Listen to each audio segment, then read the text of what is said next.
Hi, this is Chris Smith with Local Joe's. At Local Joe's, we help local business.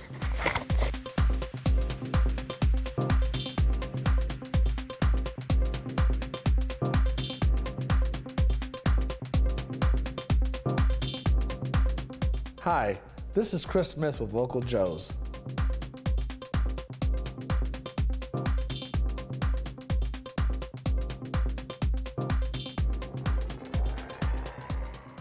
This is City Pulse Newsmakers, a weekly look at the issues and the people behind them in Greater Lansing. Brought to you by City Pulse, Lansing's weekly alternative newspaper. And now, here's your host, City Pulse publisher, Burl Schwartz. Good morning. This is the last of 3 shows we're doing with candidates for Lansing City Council who will be on the ballot in November. These are the candidates for the 3rd Ward, the 2-term incumbent, Aylin Bowles. Welcome back. Thank you, bro. Glad to be here. And a first-time challenger, Adam Hussein. Welcome. Thanks for having me. Bro. I appreciate it. And with us is Todd Haywood from City Pulse. Thanks. Adam, let's start with you. Sure. You're a newcomer. Tell us a bit about yourself. Well, I am a 34-year resident of Southwest Lansing. I was born and raised in Southwest Lansing. I am raising 3 beautiful daughters in Southwest Lansing. I've decided to make this my home long term. I'm committed to it. Right now, my wife and I were very, very involved in Southwest Lansing. I'm my neighborhood association's president, neighborhood watch coordinator. I did serve the last 5 years on the Lansing's Park Board, the last 2 of which I was vice president. Very involved with a new group in Southwest Lansing. I should say South Lansing in general, which is Rejuvenating South Lansing. And I am committed. You know, I said this last week at a community forum, and I'm going to say it again. I believe we're in real trouble in Southwest Lansing, and I think we need to acknowledge that we have problems, and we need to tackle those problems head on. And I'm ready to do that. You're a school teacher? I am a school teacher. Where? I teach at Waverly Middle School. Very good. Aylin? Well, thanks, bro. It's good to be back with you. We've done this routine several times. So I am, again, the incumbent of 8 years and am proud to be representing Southwest Lansing and have worked extremely hard and came home to Lansing, born and raised on Southwest Lansing side, and Churchill Downs, grew up on Stillwell, and am a 4th generation of Lansing residents, and brought my daughter back here to raise her because I so appreciate this city. I am the wife of Emmanuel Christopher Dukes, very proud of that. We're coming up on our 1-year anniversary. So excited to have the love of my life involved and active in our community now, coming from Detroit, and he's building a true appreciation for this city. I have been working tirelessly in our southwest end of town, not certainly with the final outcomes that I would hope for to finish my time and my work. However, when we started 8 years ago, we had an enormous hill and gullies to overcome. And I believe from my time on council that we've heard the issues, we've listened, we've advocated, and we've led for the resolution of crime that's in our city, in our southwest end of our city, the job creation and retention in our city and in our end of town. We've also worked absolutely tirelessly with our neighborhood associations. I started out in my neighborhood association. I was on the executive board. I actually was the one that helped to put together our outing every year that helped to get neighbors out to stay connected. And from there, built a love and had a number of individuals say, you really represent well and we need you to go further. So we've been active, engaged, and busy in doing the work of this city. And I look forward to continuing that, and that's the reason that I'm running, is there's work yet to be done. Absolutely. However, for the last 8 years, I've been a part of the solution.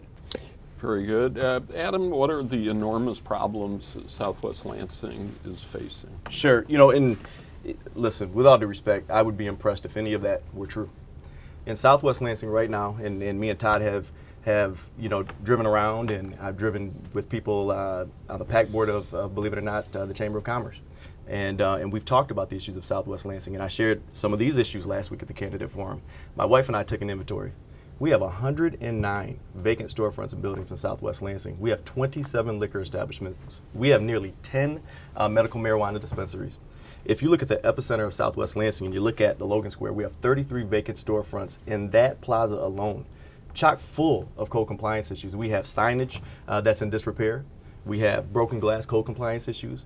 We have parking lot issues across the street. Okay, we're talking, again, the epicenter of Southwest Lansing, the EDS property. We're getting ready potentially to put a self-storage facility right there, okay, in that property, or I should say in that building where it used to house hundreds of employees, okay, and that might create, what, 3 positions, okay? Our neighborhoods are feeling unsupported. I'm telling you right now, I have walked every part of this ward, okay, since the month of April I've been walking, and we are getting ready to lose people in droves. We have been losing people in droves, to be quite frank. They feel unsupported.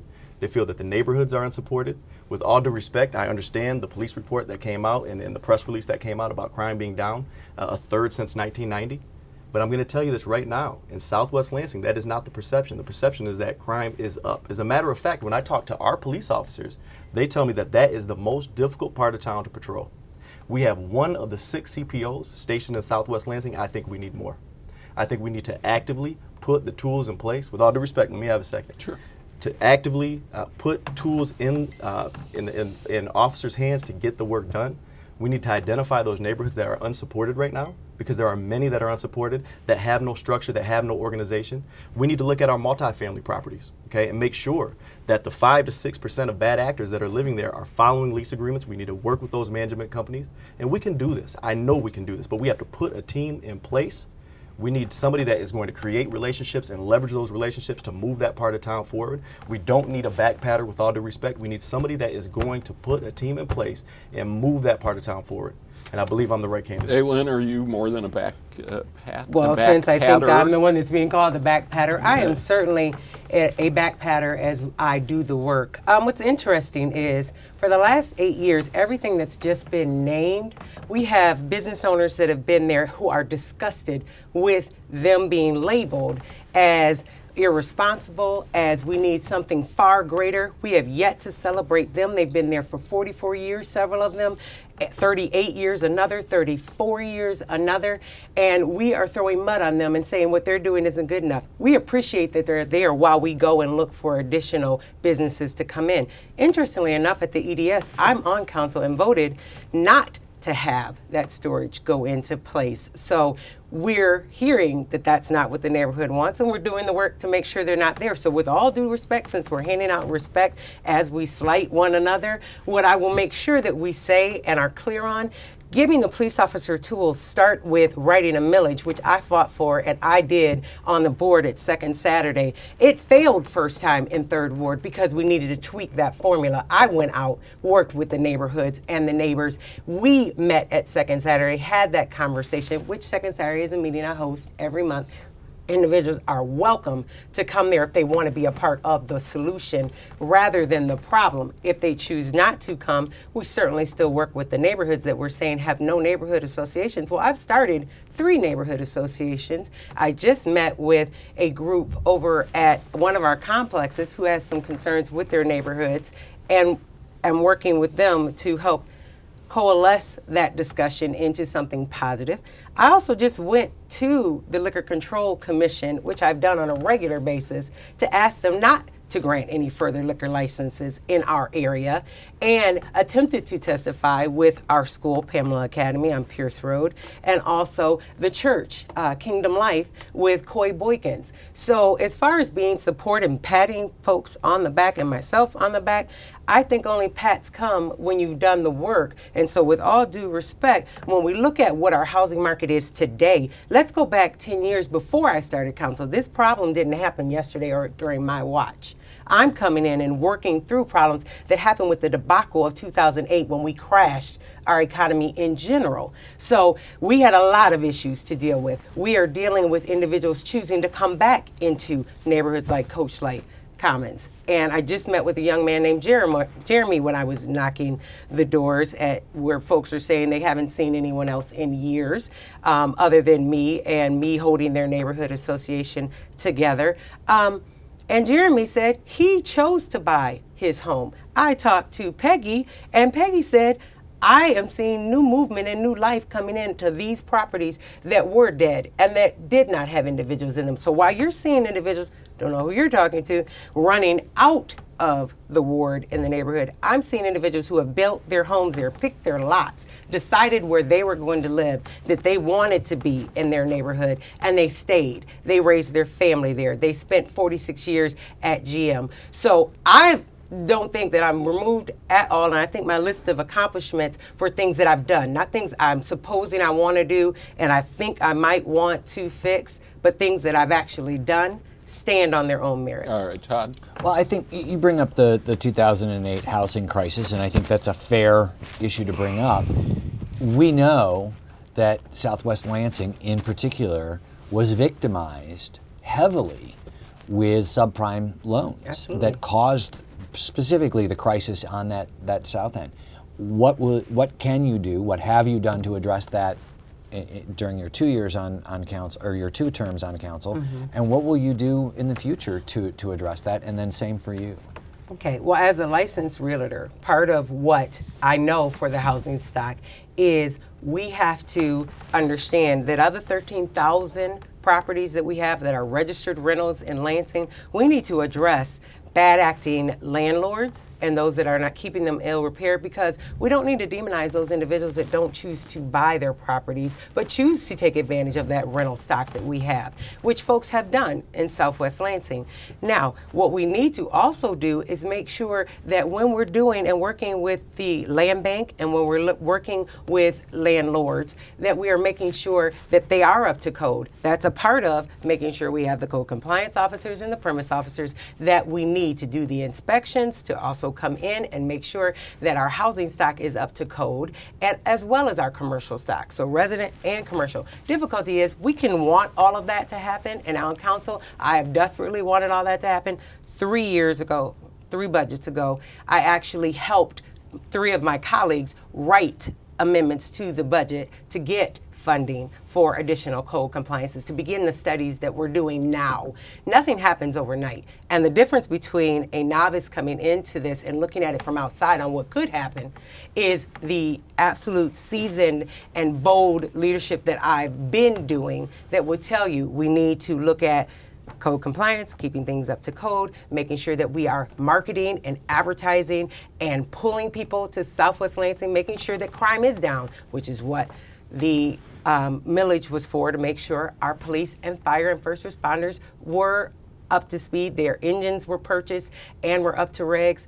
All of that plays into this. It's very intertwined and complex. It's not a single stream solution to any of this. And to look at it and make it as simplistic as we just need more tools. Well, we first of all had to back up and sustain our police population, which we were on the verge of not doing, and getting money infused to that, which represents over $5 million, the millage. So that's something I did. Something I plan to continue to do is make sure that they have the sensitivity training, that they're able to have police legitimacy so that they're being sensitive in areas, even if they're problematic, to work with and build community and relationship and rapport. That all affects the housing stock. Is if someone feels like there's a great neighborhood association, there's a neighborhood watch, there are individual and relationships that are built and that can be sustained.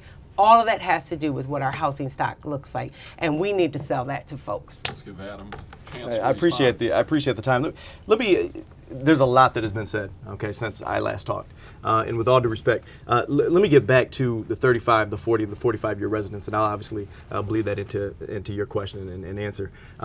If I want all viewers to know, if I have not hit your door, I apologize, because I have hit every corner of this ward because I want to be the most in-touch candidate that this side of town has ever seen. We deserve that, we need that, and doggone it, we have been an afterthought at City Hall for a very long time. That is what I contend. And I believe that the people in Southwest Lansing agree with me. Every other door borough I'm hearing, I've lived here 35 years, I've lived here 40 years, I've decided to make this my home. Here's the problem, Adam. Code compliance issues. Here's the problem, Adam. Our corridors are crumbling. Here's the problem, Adam. We have public safety issues galore. And sometimes it's not even them wanting to move, and I've shared this with you before, sometimes it's their kids saying, Mom, Dad, I'm sorry, I don't feel that you're safe in this part of town anymore. We want you to go. I want you to understand this. I am not trying to throw soil on the good, reputable business in Southwest Lansing, nor their owners. That is not what I'm saying. What I'm saying is we have done very little to market our part of town. When you look at, and I shared this with you before, if you look at MLK and the fact that we have freeway access on both ends, the fact that the entire corridor is backed by dense residential, the fact that we have inlets to front door communities all along that corridor, the fact that traffic counts are high, the fact that foot traffic counts are high. How in the world can you drive that corridor and you are seeing boarded up buildings, signage in disrepair, businesses leaving in droves? We used to have a Pizza Hut. We used to have a dry cleaner. We used to have, obviously, the EDS was there. I mean, everywhere you look. Now, we are attracting some self-storage facilities. We are attracting some liquor stores. We are attracting some medical marijuana dispensaries. I mean, with all due respect, we need to get back to doing the business of Southwest Lansing. When we're talking about our neighborhoods, what I'm hearing, okay, again, is the lack of code enforcement. So she's absolutely right in that regard. We absolutely need to fully fund code compliance. We need to let the mayor's group do their work. We need to let the ad hoc committee that Kathy Dunbar is chairing do their work. And come budget time, we need to have some real discussions. Do we have enough code compliance officers? Is the 2 to 3 year inspection process that we have in place, is that good enough for our community? You know, we talked about this with the adjacent communities, and a lot of them are in a 1 year inspection process. Okay, is the re-inspection process, is that working, okay, for us? We need to have these discussions. What about our transportation infrastructure? What are we going to do to prioritize? For me, a microcosm of the neglect of Southwest Lansing is Jolly Road. If you travel westbound on Jolly Road, you go up and say you're coming from, I don't know, Aurelius, you hit MLK, and those roads start to crumble, okay? With all due respect. Adam, you said twice that City Hall is neglecting Southwest Lansing. Your Councilwoman Jody Washington, Sure. who parenthetically happens to be your mother, said she has only had 2 meetings in her 4 years, nearly 4 years on City Council with the mayor. What is your approach going to be to get City Hall to stop neglecting Southwest Lansing? Are you going to be able to get the ear of the mayor? Well, first and foremost, I want to be on record as saying I have tried 3 different times to sit down with the mayor, okay? I am not looking for an endorsement. He is endorsing my opponent. That's good for him, okay? He absolutely has that right. I tried to meet with him because I want to make sure that I'm ready to hit the ground running on January 1st, okay? With that said, he has refused. As a matter of fact, he talked to one of my friends at the YMCA and said, I've gotten his calls. I'm not going to sit down and meet with him. I don't know what he wants to meet about. I'm not going to give him an endorsement, and trust me, to me that's inappropriate anyways. Okay, for the mayor to be endorsing council candidates when you have a form of government in place where those 2 branches of government are supposed to be each other's check. Okay, I'm going to work with the mayor, absolutely. That's the type of person I am. So if you get elected 4 years from now, you would turn down his endorsement? Again, I think it's inappropriate. I think, and here's the reality. So I'm going to. That was a non-answer. You Would you turn down the mayor's absolutely, endorsement? Absolutely. You do not want the mayor's support. Let me backtrack. I said it was inappropriate, meaning I would never ever seek it, nor would I ever accept it. I think it's Okay. inappropriate. Does that mean that I can't be collaborative with him? Does that mean that I'm not planning to work with him? Absolutely not. Ask anybody that knows me. Ask, in terms of my professional world, in terms of the work that I've done in Southwest Lansing for my neighborhood. Why would he work with someone who would turn down his endorsement? I'm sorry, what's that? Why would he work with someone who would turn down his I endorsement? would This simply is say, politics. okay, well, let me talk about another endorsement that I was asked to screen for, the Lansing Chamber of Commerce. Okay, by the head of that PAC board, they asked me to screen for that, and I said no, and I said here's why. I said because you've done a number on the working class families in Lansing. I said you've done a number, I believe, on public education. I said, and with all due respect, I don't like the way you attack Derek Quinney. I don't like the way you attacked Brian Jeffries. Let me say this. Well, so is this because the mayor is part of another part of the government, or is this because you don't agree with the mayor? Absolutely not. And if I could just finish really quickly. Which is it? I'm sorry. He asked you, is it because you disagree with the mayor, or is it because the mayor is the executive branch and you're running for the legislature? Look, I teach the U.S. Constitution. I teach the 3 branches. I teach checks and balances. For me, that's exactly what it is, because we have 2 different branches of government. You disagree with the mayor on issues? I think he's been neglectful. When it comes to Southwest Lansing, I do.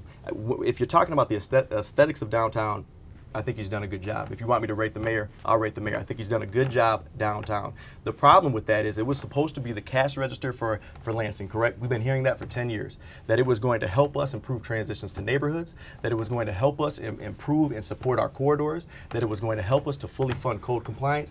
That has not happened. Are As a you matter of running fact, against- as a matter of are you fact, running- are you in the running last 10 against- years, as a matter of fact, in the last 10 years, with all due respect, things have gotten much worse in Southwest Lansing. Are you running against the mayor? I am absolutely not.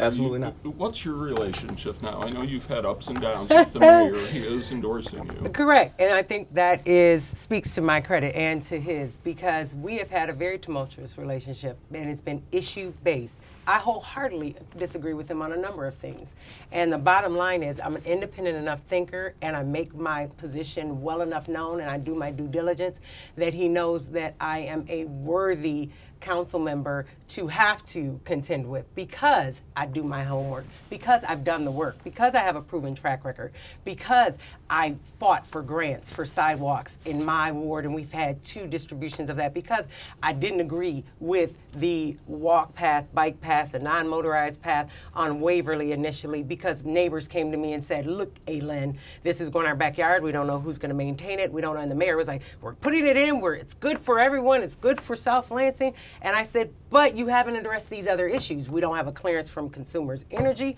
We don't have a clearance from any other part of this pathway where it's going in people's backyards.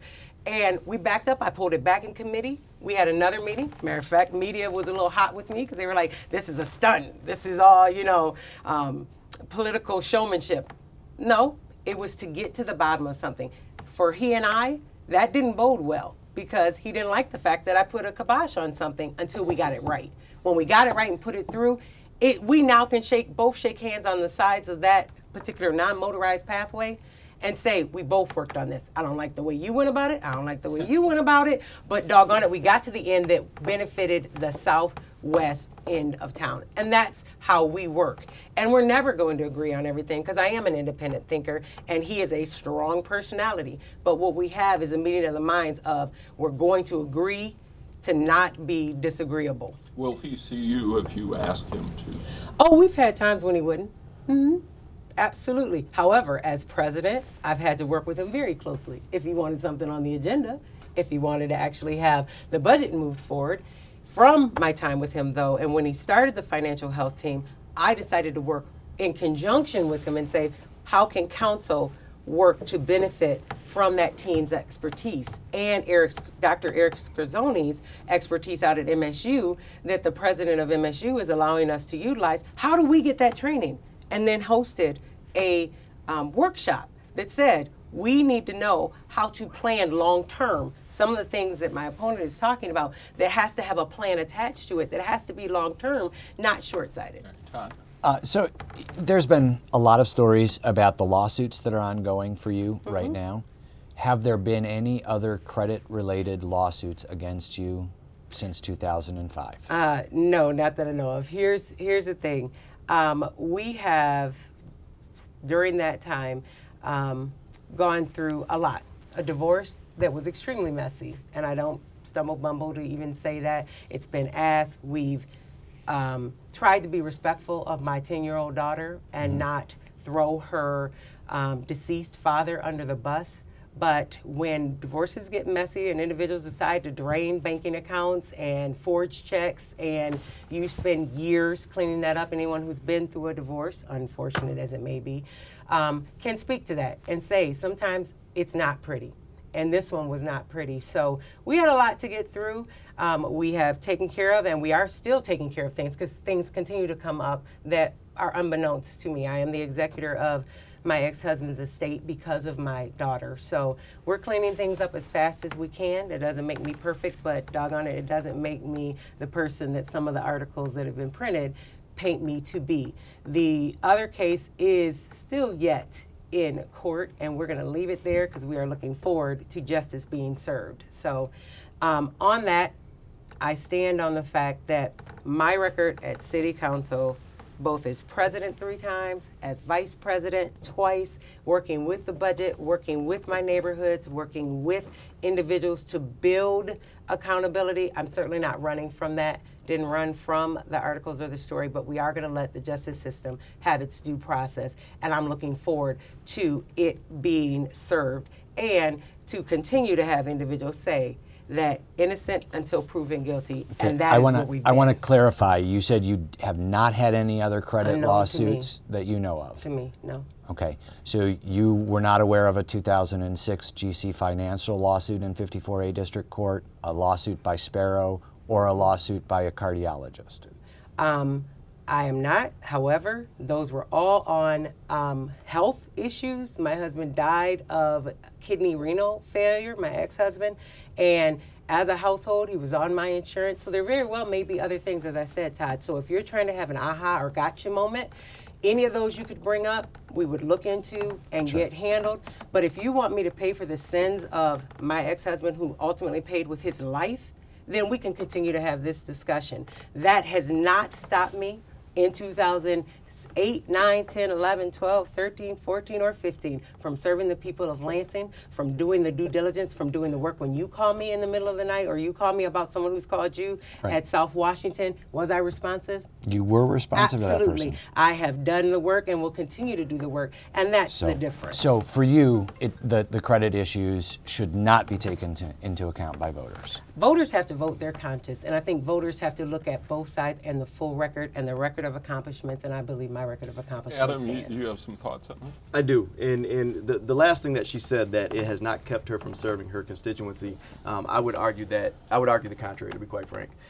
We all know that the 20% raise. Okay, let's get to that just for a minute. And a lot of people are making a big deal about my mother being on council. She was on the right side of that vote. She's been on the right side of just about every major Which vote. We were talking about the 20% raise from the Right. ELCC. Now, No, the I want raise. people to understand. I have Thank you. very little bit of time left, but I do want people to understand that when I was on the Parks Board in early of 2015, we went to neighborhood meetings and we saw each other at just about every neighborhood meeting in Southwest Lansing, and I was there to tout the Parks millage, okay, that we voted up in August. At every one of those neighborhood meetings, Lynn took a poll, and at every one of those meetings, it was unanimous that the 20% That's was not not, true. well, That's not give me a true, minute, Adam. please, that it was not palatable. At her second Saturday, okay, that she references, the reason why I stopped going, okay, was because she took a poll, and again, it wasn't palatable, it wasn't the right time. People in the city are struggling financially. She went into committee of the whole, okay, and she voted that 20% down because she thought, I believe, Vince Delgado would vote it up as being the mayor's guy. Well, Vince Delgado Now threw we're a speculating. wrench in the engine, okay? So what she did was, an hour later, went into that general session and she voted that raise up because I believe, okay, because of her financial troubles, she can no longer exercise the will of the third ward All constituency. right, we I have to believe give that. her an opportunity to Sure. respond. Absolutely, absolutely. We're And almost out of time. Let me be very, very clear. My opponent has no idea what it takes to do the work of city council, what its value is, and for him to continue to speak on the behalf of his mother is a part of the problem that most of the people at the doors are having, is that he will be a puppet of his mother, that he will be unable to think and speak for himself. Well, and she did Unlike serve with her myself, cousin for 7 years, let's be fair. as not my cousin, blood cousin, so Well, not, but it is a not like a family- mother. it is a family- No, absolutely not. So with that said, and us continuing to not be negative and to keep it on a high note and a positive note to end our session together, the bottom line is he doesn't have any clue as to the emails I received, phone calls I received, stops at Kroger's, stops when I'm at my daughter's school or at our sporting events. So again, we all can suppose we know things and suppose that we know how things go when we're on the outside, but until you are walking a mile in that person's shoe, you have no idea.